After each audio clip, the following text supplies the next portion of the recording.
जीवन की कला अपने परिवेश के साथ निरंतर समायोजन में निहित है।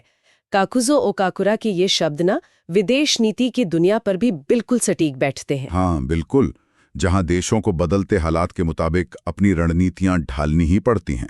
द डीप डाइव में आपका स्वागत है। यहाँ हम आपके लिए लाए गए स्रोतों की गहराइयों में उतरकर महत्वपूर्ण जानकारियां सामने रखते हैं। आज हम बात कर रहे हैं अफगानिस्तान और तालिबान के प्रति भारत की बदलती नीति की। हाँ, ये काफी अहम विषय है आजकल। बिल्कुल, और खास तौर पर हमारी नजर रहेगी अफगान विदेश मंत्री आमिर खान मुत्तकी की हालिया भारत यात्रा और भारतीय विदेश मंत्री एस जयशंकर के साथ उनकी मुलाकात पर। जी हमारी ये चर्चा इंडियन एक्सप्रेस में प्रकाशित एक विस्तृत विश्लेषण पर आधारित है। और देखिए, ये विषय न सिर्फ आम जानकारी के लिए महत्वपूर्ण है, बल्कि मुझे लगता है यूपीएससी उम्मीदवारों के लिए भी खास मायने रखता है। हाँ बिल्कुल, विदेश नीति और क्षेत्रीय सुरक्षा, ये तो मुख्य और प्रारंभिक परीक्षा दोनों के लिए अहम है। सही कहा। तो हमारा आज का मकसद है भारत की नीति में इस बदलाव की बारीकियों को समझना, इसके पीछे के क्षेत्रीय समीकरण क्या है और भविष्य के संकेत क्या हो सकते हैं। तो चलिए इस जटिल मुद्दे की परतें खोलते हैं। शुरुआत करते हैं अफगान विदेश मंत्री आमिर खान मुत्तकी की भारत यात्रा से। ये यात्रा, मतलब इसका समय और महत्व क्या है? इंडियन एक्सप्रेस का विश्लेषण कहता है कि हमें आगे देखना होगा, पर अतीत के अनुभवों से मतलब किसी अवास्तविक उत्साह से बचना होगा। ये सतर्कता क्यों? देखिए, ये सतर्कता बहुत जरूरी है। ये यात्रा एक ऐसे समय में हो रही है जब क्षेत्रीय भू राजनीति, आप कह सकते हैं, बहुत तेजी से बदल रही है।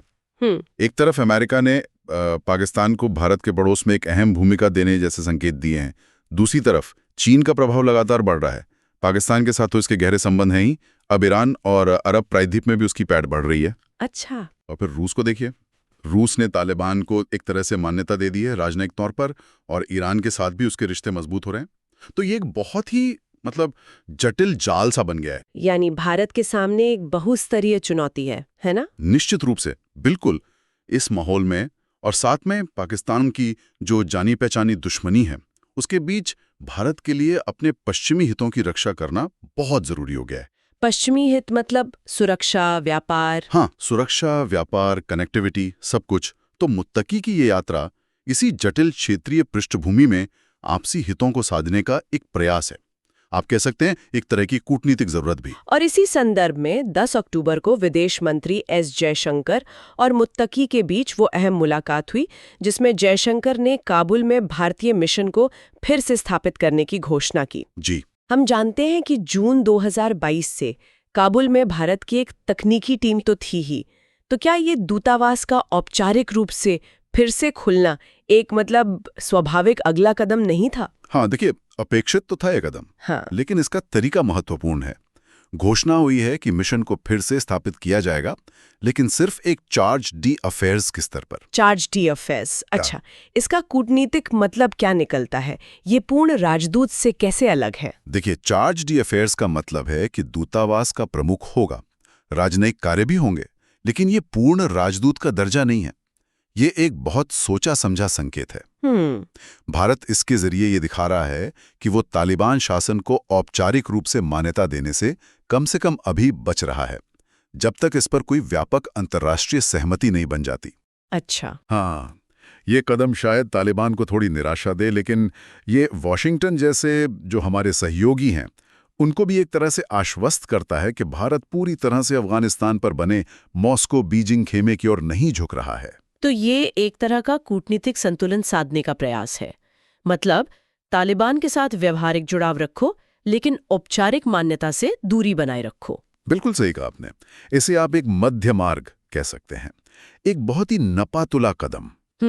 खासकर तब जब भारत हाल ही में मॉस्को बैठक में उस आम सहमति का हिस्सा बना था कि किसी भी बाहरी देश को अफगानिस्तान में सैन्य अड्डा नहीं बनाना चाहिए।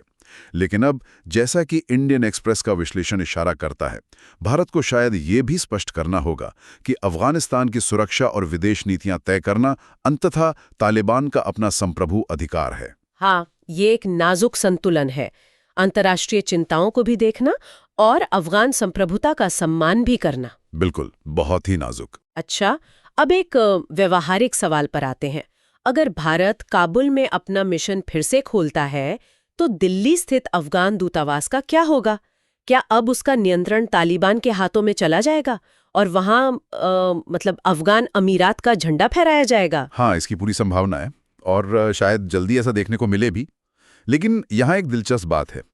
विश्लेषण के अनुसार भारत को इससे कोई खास कूटनीतिक असुविधा महसूस नहीं करनी चाहिए। अच्छा, ऐसा क्यों? क्या ये परोक्ष रूप से मतलब इनडायरेक्टली मान्यता देने जैसा नहीं होगा? नहीं, देखिए, यहीं पर जमीनी हकीकत और कूटनीतिक औपचारिकता का अंतर समझना जरूरी है। तथ्य क्या है?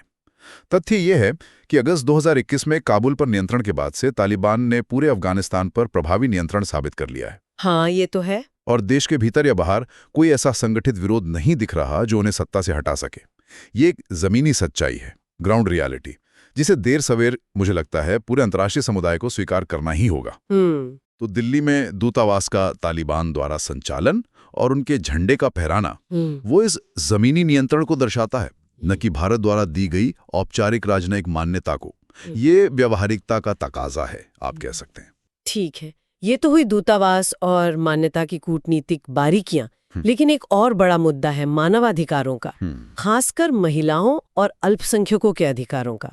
पश्चिमी देश तो लगातार तालिबान पर दबाव बना रहे हैं। हाँ, बिल्कुल। दूसरी ओर विश्लेषण ये कहता है कि तालिबान की अपनी विचारधारा से पीछे हटने की संभावना कम है। वो शरिया की अपनी विशिष्ट रूढ़िवादी देवबंदी वहाबी व्याख्या के प्रति प्रतिबद्ध हैं। हाँ, ये उनके शासन का, उनकी पहचान का एक केंद्रीय तत्व है जी। और इसमें बड़े बदलाव की उम्मीद करना शायद यथार्थवादी न हो। और दिलचस्प बात यह है कि इस मुलाकात में विदेश मंत्री जयशंकर ने मानवाधिकारों का मुद्दा सार्वजनिक रूप से नहीं उठाया। जी। ये पहले के रुख से थोड़ा अलग है। जैसे मुझे याद है नवंबर 2023 का भारत अमेरिका 2+2 संयुक्त बयान था। उसमें तालिबान से मानवाधिकारों, खासकर महिलाओं और अल्पसंख्यकों के अधिकारों का सम्मान करने का आग्रह किया गया था। तो जयशंकर की ये चुप्पी या इस मुद्दे पर जोर न देना, ये क्या संकेत देता है? देखिए, इसका अर्थ ये बिल्कुल नहीं निकालना चाहिए कि भारत तालिबान के मानवाधिकार रिकॉर्ड का समर्थन कर रहा है। ऐसा नहीं है। अच्छा। बल्कि ये यथार्थवादी राजनीति, जिसे रियल पॉलिटिक कहते हैं, उसकी ओर एक स्पष्ट झुकाव दिखाता है। रियल पॉलिटिक यानी व्यावहारिक राजनीति। हाँ, व्यावहारिक राजनीति मतलब ऐसी विदेश नीति जो विचारधारा या नैतिक चिंताओं के बजाय राष्ट्रीय हितों और व्यावहारिक विचारों को प्राथमिकता देती है। आप भारत का इतिहास देखिए, हमने दशकों तक ऐसे कई देशों के साथ व्यापारिक और राजनयिक संबंध रखे हैं जिनकी मानवाधिकार नीतियां सवालों के घेरे में रही हैं। और विश्लेषण इस ओर भी इशारा करता है कि कुछ मामलों में, खासकर अमीर देशों के संदर्भ में, पश्चिमी देशों ने भी मानवाधिकारों पर अपने रुख में लचीलापन दिखाया है जब उनके अपने हित जुड़े हों। तो क्या ये कहा जा सकता है कि भारत अब अपनी विदेश नीति में व्यावहारिकता को नैतिक या विचारधारात्मक चिंताओं पर तरजीह दे रहा है? कम से कम अफगानिस्तान के मामले में तो ऐसा लग रहा है। ऐसा प्रतीत होता है। शायद भारत का आकलन यह है कि मानवाधिकारों पर जरूरत से ज्यादा जोर देने से तालिबान के साथ संवाद के वो रास्ते बंद हो सकते हैं जो भारत के दूसरे महत्वपूर्ण हितों के लिए जरूरी हैं, जैसे सुरक्षा, क्षेत्रीय स्थिरता। हाँ, ये हो सकता है। ये कठिन चुनाव है, इसमें कोई शक नहीं, लेकिन शायद मौजूदा परिस्थितियों में भारत इसे जरूरी मान रहा है।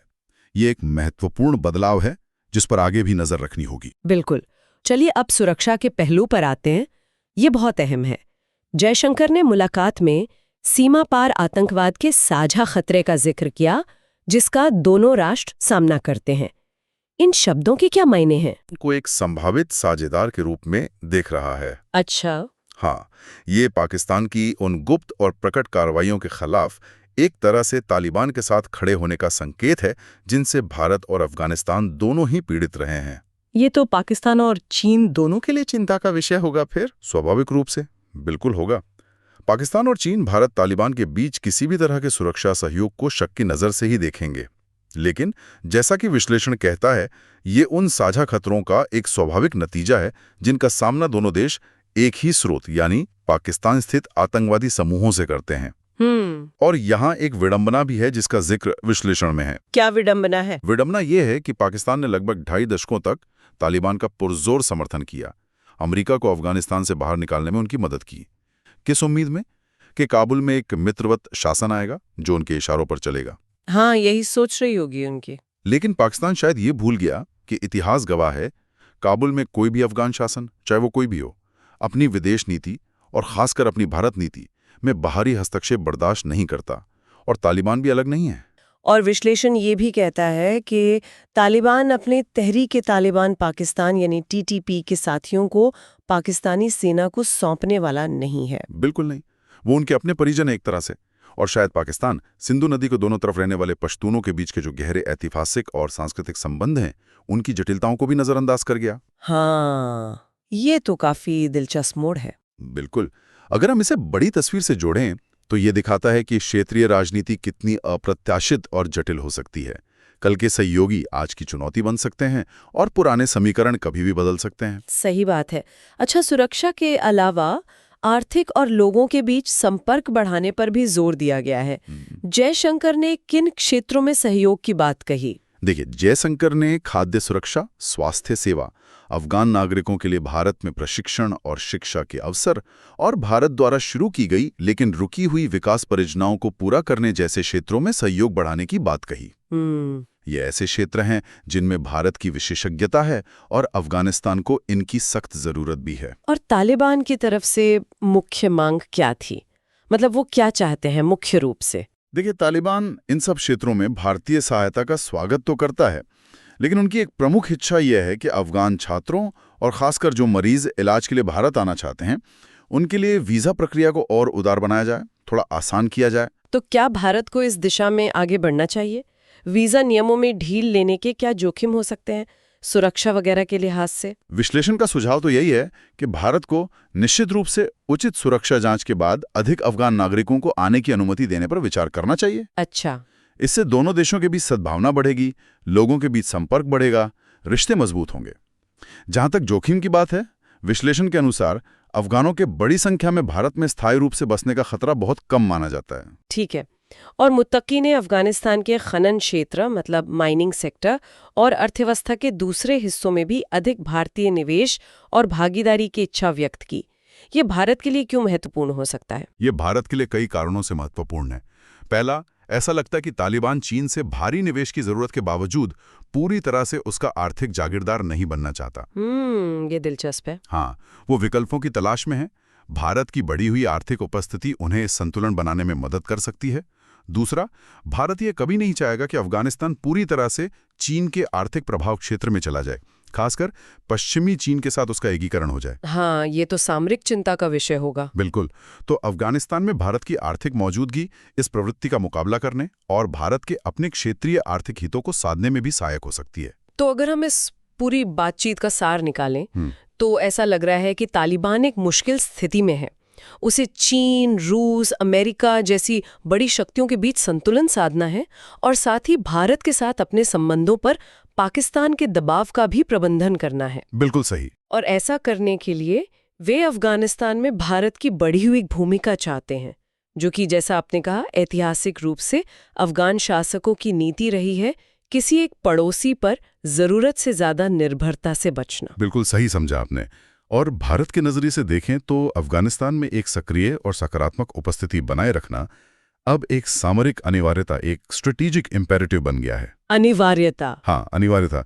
ये इसलिए जरूरी है ताकि भारत अपने पश्चिमी पड़ोस में बड़ी शक्तियों की भू राजनीति और क्षेत्रीय अस्थिरता से उत्पन्न होने वाले जो भी नकारात्मक प्रभाव हैं, उनका प्रभावी ढंग से प्रबंधन कर सके और अपने हितों की रक्षा कर सके। ये कदम उसी दिशा में जाता दिख रहा है। तो आज की इस गहन चर्चा से हमने समझा कि भारत तालिबान शासित अफगानिस्तान के साथ अपने संबंधों में एक नए और शायद ज्यादा व्यावहारिक दौर में प्रवेश कर रहा है। हाँ, बिल्कुल। ये एक सतर्क पुनर्जुड़ाव है जो जमीनी हकीकतों को स्वीकार करता है, लेकिन औपचारिक मान्यता जैसे मुद्दों पर सावधानी बरतता है। मानवाधिकारों जैसे जटिल मुद्दों पर मतभेद बने रहने के बावजूद आपसी हितों, खासकर सुरक्षा और आर्थिक सहयोग पर ध्यान केंद्रित किया जा रहा है। जी, और ये सब कुछ एक तेजी से बदलते और अनिश्चित क्षेत्रीय परिदृश्य में हो रहा है, जहां अफगानिस्तान का रणनीतिक महत्व भारत के लिए शायद पहले से कहीं अधिक बढ़ गया है। बिल्कुल। और लाते जाते हमारे श्रोताओं के लिए एक विचारणीय प्रश्न छोड़ना चाहूंगा जिस पर वो सोच सकते हैं। हाँ, जरूर। अफगानिस्तान का जो जटिल इतिहास है और मौजूदा भू राजनीतिक टकराव हैं, उनको देखते हुए भारत और तालिबान के बीच इस नए सिरे से बन रहे जुड़ाव के क्या अप्रत्याशित परिणाम या अवसर सामने आ सकते हैं? खासकर क्षेत्रीय स्थिरता, शक्ति संतुलन और विभिन्न गुटों के बीच समीकरणों पर इसका क्या असर पड़ सकता है? ये सोचने वाली बात है। निश्चित रूप से यह सोचने वाला प्रश्न है। हम अपने सभी श्रोताओं और विशेष रूप से यूपीएससी की तैयारी कर रहे उम्मीदवारों से आग्रह करेंगे कि वे इंडियन एक्सप्रेस के इस विश्लेषण और हमारी चर्चा के विभिन्न पहलुओं पर गहराई से विचार करें। अगर आपको यह जानकारी उपयोगी लगी हो तो कृपया इसे लाइक करें, हमारे चैनल को सब्सक्राइब करें ताकि आप भविष्य के विश्लेषणों से जुड़े रह सकें। और अगर आपके कोई प्रश्न या प्रतिक्रिया हो तो नीचे टिप्पणी अनुभाग में जरूर साझा करें। अगली बार फिर मिलेंगे एक और विषय की गहराइयों में उतरने के लिए।